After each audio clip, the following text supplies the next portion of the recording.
Playa de Amanquiña, que saben ustedes que se tuvo que cerrar por razones de seguridad al uso público. Ya recibimos autorización de costas para proceder a las obras de seguridad. Hay nuevo eucaliptos en riesgo de caída que hay que eliminarlos.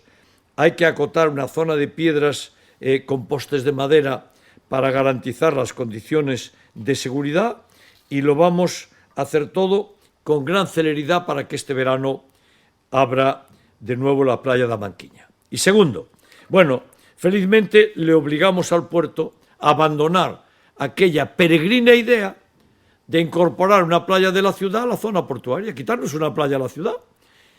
Querían quitar la playa de la Manquilla para meter allí puerto y para meter allí caminos. No, esa es una playa de la ciudad. Y por tanto le obligamos al puerto a abandonar la peregrina idea de restarle una playa a la ciudad. Bueno, el puerto tiene bastantes ideas peregrinas, por llamarle de algún modo. Y sigo diciendo que me opongo a cualquier relleno en la ría. Me opongo a cualquier relleno en la ría.